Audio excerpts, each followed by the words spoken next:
The hardest part of staying in a narcissistic relationship is the exhaustion. And the shifts that I believe that people need to make to heal, I own it. The shifts you need to make are more exhausting. And there are a few reasons for this exhaustion. Number one, it is exhausting to live with an adult-sized toddler.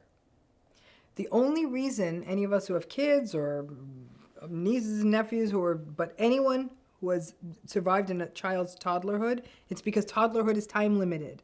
Their tantrums, their moods all over the map, they're throwing their cup down. That party can only last for so long. And it tends to end somewhere when the kid's around 4.5, 5 years of age, right? But with a narcissistic adult, this toddlerhood is forever. And the tantruming is forever. And there's no way to shape the behavior, and unpredictability and immaturity, they're exhausting, and their selfishness and having to do everything yourself are all exhausting to live with. So you get that. Number two, the fallout of the narcissistic abuse, rumination, the anxiety, they're exhausting too. Not only are they mentally draining, but they can disrupt your sleep. So you are actually exhausted. You are distracted. You are not as efficient. And the mental churning, getting stuck on something they said, doubting yourself because of the gaslighting, being on edge all the time. That is also not only putting lots of wear and tear on you, it's exhausting. Number three, not being yourself is exhausting. The narcissistic relationship means we cannot be authentic. We cannot be true to ourselves. So our lives kind of feel like they devolve into a performance.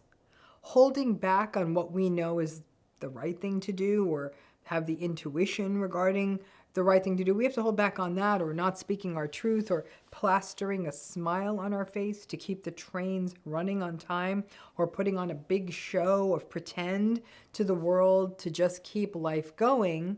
Because the other options, like going no contact, getting a divorce, splitting up the family, quitting the job, those feel even more exhausting and possibly unsafe. Fourth, and this is the one we don't talk about, is how exhausting it is to resist the pull of the relationship. Perhaps the most exhausting thing about the narcissistic relationship is the cognitive dissonance. We try balancing that tension by doing things in the relationship like justification and rationalization, and sometimes frank denial. But the tension of staying in a relationship with someone where we do feel invested or actually like or love them at times, but that is simultaneously also invalidating and emotionally unhealthy, that tension is exhausting. When we are in one of these relationships and we finally get it, the trauma bond starts to fray, which ultimately is a good thing. But while that fraying is starting to happen, it's uncomfortable. The hardest part of the narcissistic relationship is the back and forth. Good stuff intermingled with bad stuff. Good stuff sprinkled on top of bad stuff. Bad stuff that happens for so long that we are ready to pack it in. And then something good reminds us of what this once was or what we want it to be. And once you get it and you see that good stuff, well, then you may want to resist that pull. Thinking, I'm not falling for their charm. They're wanting to snuggle on the sofa. They're wanting to go out to lunch. Their willingness to help me with a bunch of errands I don't want to do. That resistance to the good stuff and trying to stand your ground and see it clearly, that is exhausting too. And then it takes a different turn. When you resist the good stuff because you finally see it clearly. You may not be as amenable to the couch snuggle or turn down the offer of help on the errands. You see what looks like sadness or rejection on the narcissistic person's face. You start to wonder, maybe I'm the bad person. Someone is offering to help me or just sit with me. Isn't this what I've been asking for in this relationship and complaining about? And isn't this empathy? And maybe I'm just a cold, rigid, rejecting, mean, bad person. Maybe I'm the narcissistic one. You may think that they are trying. It is also challenging because over time, it can feel less exhausting for you to view yourself as the bad one because that breaks through the tension of the relationship. And so you call yourself selfish or cold. And then there is less tension because now you're a problem too.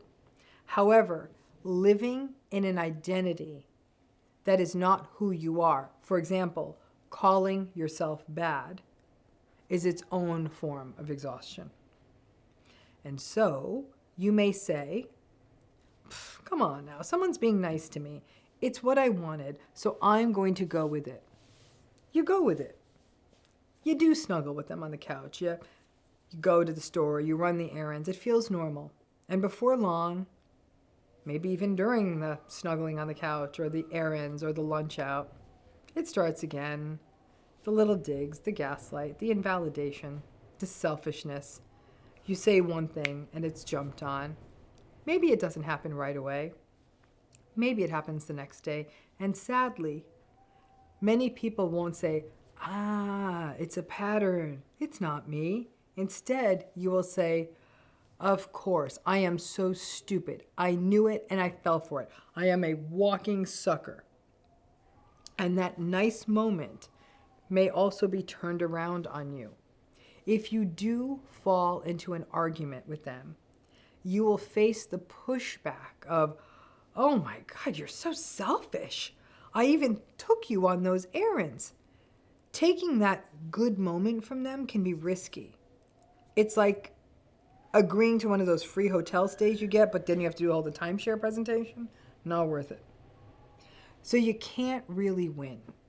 Either you don't accept their so-called olive branches and reach outs and offers of affection or pseudo amends or favors, and you feel like a cold, rejecting bad person, or you do accept it and then feel like a fool for being so naive. Having to put up resistance to someone you desperately want a normal relationship with or to remain attached to when they're being nice to you, well, that's exhausting. And so too is giving in and playing the whole cycle out again. The big takeaway on this is that these relationships are exhausting. It is exhausting to not be yourself. It is exhausting to abandon yourself. It is exhausting to have to overregulate yourself and tolerate their tantrums and dysregulation, to ruminate and question yourself and live in self-doubt and self-blame. And it is exhausting to walk around the world feeling like a bad person because you reject those good moments and olive branches. And it's exhausting, actually, to resist those good moments. And of course, it's also exhausting to feel stupid. Lots of people cannot leave narcissistic relationships easily. And when you're in them and trying to navigate them once you sort of get it and see it and radically accept, it can be very challenging to see it and be in it. You may even long for the days of betrayal blindness because it may have felt like a different kind of exhausting and genuinely think, damn, this was a little easier when I blamed myself. At least I felt a little more in control. But that took a toll on you, bigger than this exhaustion. So what are you supposed to do with these miniature peace offerings they give you and the good moments that you know won't last? Do you resist? Do you use this as a moment to tell them what you really think of them? Do you just go with it? I mean, the answer, not very satisfying, but the answer to that is going to be different for everyone. For some of you, for example, it might be your kid's birthday party day, and you want it to go well, so you just go with it. On another day, it may just be a day when you don't want to give in, and there wouldn't be collateral damage if you don't give in, and so you don't, and you don't go on the lunch. And yeah, there may be all kinds of gaslighting and blah, blah, blah, but you're okay with it. I'm not sure it is ever a good day to tell them that you know that they're narcissistic or gaslighting you or manipulative, but if you do, I get it, and just put on some version of a psychological helmet to deal with the gaslighting bombs that are going to be coming your way after that.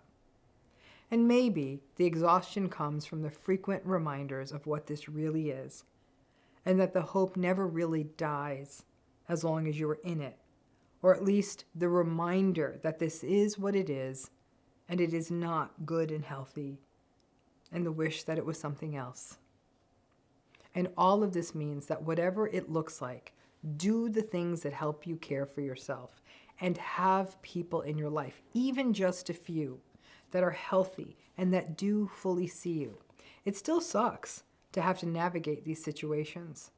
But if we bolster ourselves up and recognize that these good moments can be responded to in different ways depending on the situation, it can help you feel more strategic in how you get through the days, the weeks, the months, and the years in a narcissistic relationship. It's sort of relationship Pilates, and it's not easy. Thanks again.